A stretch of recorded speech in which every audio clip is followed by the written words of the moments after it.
ایران مذاکرات میں پیش رفت کے بعد ایرانی تیل پر عائد پابندی عارضی طور پر اٹھا لی گئی ہے۔ امریکی وزیر خزانہ کے مطابق ایران کی جانب سے عالمی معائنہ کاروں کو ایٹمی تنصیبات تک رسائی کی یقین دہانی پر 60 روز کے لیے ایک جنرل لائسنس جاری کیا گیا ہے۔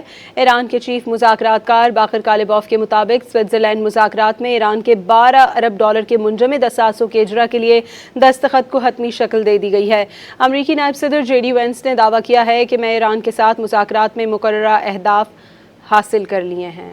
امریکہ سے 3 ماہ سے زائد جاری رہنے والے تنازع کے بعد ایران کو بڑا ریلیف مل گیا۔ امریکہ نے ایران تیل پر عائد پابندیاں اٹھا لیں۔ ایران کے $12 ارب کے منجمد اثاثے جاری کرنے پر بھی اتفاق کیا گیا ہے۔ امریکی محکمہ خزانہ نے 60 روز کے لیے ایک جنرل لائسنس جاری کیا ہے، جس کے تحت ایرانی خام تیل اور پیٹرولیم مصنوعات کی پیداوار، ترسیل اور فروخت کی اجازت دی گئی ہے۔ امریکی وزیر خزانہ اسکاٹ بیسنٹ نے ایکس پر جاری بیان میں کہا کہ سوئٹزرلینڈ مذاکرات کے دوران ایران نے آبنہ ہرمز میں آزادانہ اور بلا رکاوٹ بحری آمد و رفت یقینی بنانے اور عالمی ایٹمی توانائی ایجنسی کے معائنہ کاروں کو اپنے ملک میں رسائی دینے پر آمادگی ظاہر کی ہے۔ مثبت اور تعمیری مذاکرات کے ایرانی تیل پر عائد پابندیوں میں 21 اگست تک نرمی کی گئی ہے۔ دوسری جانب ایران کے چیف مذاکرات کار محمد باقر کالباف نے $12 ارب اثاثوں کے اجرا کے لیے دستخط کو حتمی شکل دینے کا دعویٰ کر دیا۔ واضح کیا منجمد اثاثوں کی بحالی کے فریم ورک پر اتفاق ہو گیا۔ دوسری جانب امریکی نائب صدر جے ڈی وینس نے کہا کہ ایران کے ساتھ جنگ کے خاتمے کے لیے مضبوط بنیاد رکھ دی گئی ہے۔ سوئٹزرلینڈ مذاکرات میں جو چاہتے تھے وہ حاصل کر لیا۔